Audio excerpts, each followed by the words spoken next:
The world can be a cruel place. Every day we are bombarded with images and stories that remind us of the harsh realities of life. Suffering is an unfortunate reality for all living beings, whether it's the struggle of animals in the wild, the pain of those in hospital beds, or the plight of war refugees.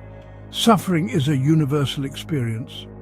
From natural disasters like hurricanes and earthquakes to the devastation of war-torn cities, we are constantly confronted with pain, both physical and emotional. The tears of those affected by these tragedies are a stark reminder of the fragility of life.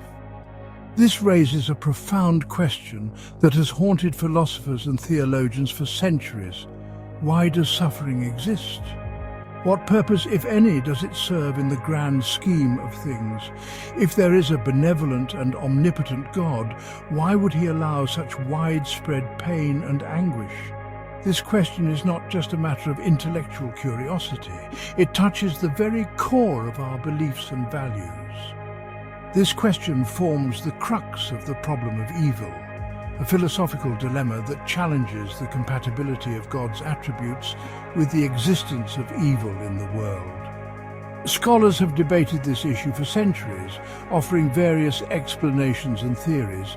It's a question that has no easy answers, a puzzle that has perplexed great minds for millennia. Some argue that suffering is a test of faith, while others believe it is a consequence of free will. How can a loving God exist in a world rife with suffering? This question forces us to examine our own beliefs and the nature of the divine. Is suffering a necessary part of the human experience, or is it something that can be overcome? This question is not merely academic. It strikes at the heart of our understanding of the universe and our place within it. It challenges us to think deeply about the nature of existence and the role of suffering in our lives.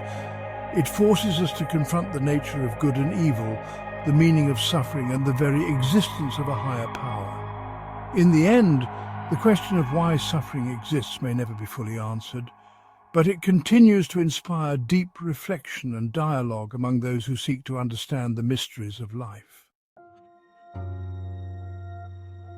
The problem of evil is not a new one. The ancient Greek philosopher Epicurus in the 3rd century BCE famously posed this question in the form of a trilemma. This trilemma has been a cornerstone in the discourse on theodicy, the defense of God's goodness in the face of evil. Is God willing to prevent evil but not able? Then he is not omnipotent. This suggests a limitation in God's power, challenging the very notion of an all-powerful deity. Is he able but not willing? Then he is not benevolent. This implies a deficiency in God's goodness, raising questions about his moral character. Is he both able and willing? Then whence cometh evil? This final question strikes at the heart of the paradox, leaving us to ponder the origins and purpose of suffering. This trilemma, often referred to as the Epicurean paradox, succinctly captures the inherent tension between the existence of an all-powerful, all-loving God and the undeniable reality of suffering.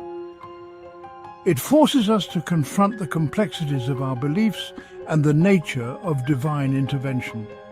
It highlights the difficulty in reconciling traditional conceptions of God with the often harsh realities of the world we inhabit.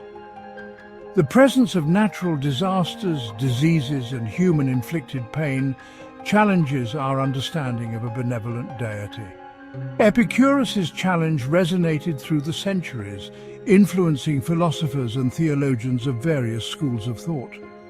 From the early Christian apologists to modern existentialists, the problem of evil has been a central theme in philosophical and theological debates. It forced them to grapple with the implications of suffering for their understanding of God, the universe, and the human condition.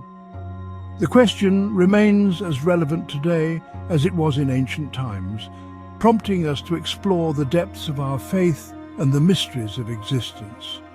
As we continue to seek answers, we must consider the possibility that suffering may have a purpose beyond our comprehension, a role in the grand tapestry of life that we are yet to fully understand.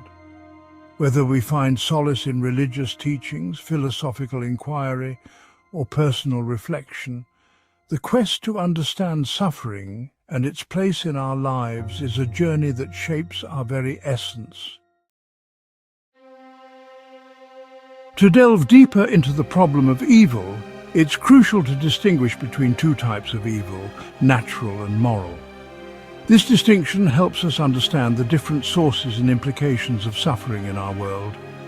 Natural evil encompasses suffering caused by natural events such as earthquakes, floods, and diseases. These events are often beyond human control and can cause widespread devastation, affecting countless lives and communities. Moral evil, on the other hand, arises from the intentional actions of human beings like murder, theft, and betrayal.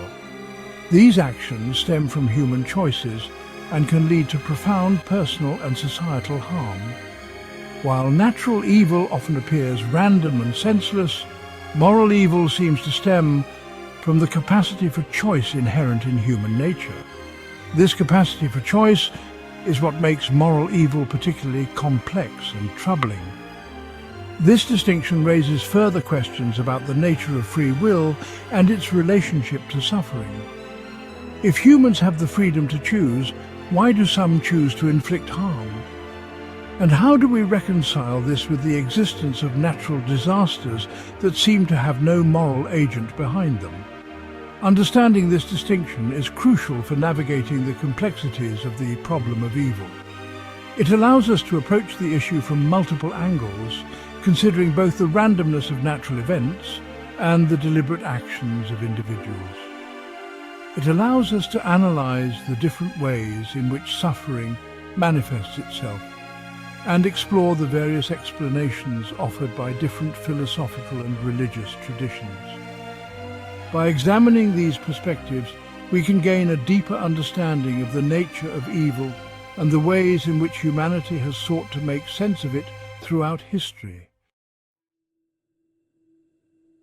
Section 4. Free will and soul-making, justifying a world with evil. Theologians and philosophers have proposed various responses to the problem of evil. Two prominent explanations are the free will defense and the soul-making theodicy. The free will defense argues that God allows suffering because it's a necessary consequence of granting humans free will. Without free will, humans would be mere puppets, incapable of genuine love, compassion, or moral growth. Suffering, according to this view, arises from the misuse of free will, both by ourselves and others. The soul-making theodicy, on the other hand, suggests that suffering serves a purpose in our spiritual development. It argues that hardships and challenges help us grow in character, develop empathy, and ultimately become better versions of ourselves. Section 5. Eastern Wisdom. Suffering in Buddhism and Hinduism. Eastern philosophies like Buddhism and Hinduism offer unique perspectives on suffering. Buddhism, for instance, views suffering as an inherent aspect of existence. It identifies desire as the root cause of suffering, arguing that attachment to impermanent things leads to dissatisfaction and pain. Hinduism, with its concept of karma and reincarnation, sees suffering as a consequence of past actions. It views suffering as an opportunity for spiritual growth and liberation from the cycle of birth and death. Both traditions offer practices and philosophies aimed at alleviating suffering and achieving enlightenment. Section 6. The unanswered question: can we reconcile God and suffering? The problem of evil remains a complex and enduring philosophical question. There are no easy answers, and the various explanations offered by different traditions raise further questions and challenges. Ultimately, the question of why a benevolent God would allow suffering may be unanswerable. However, grappling with this question can lead to deeper reflection on our own beliefs and values. It can prompt us to confront the reality of suffering in the world and consider our role in alleviating it.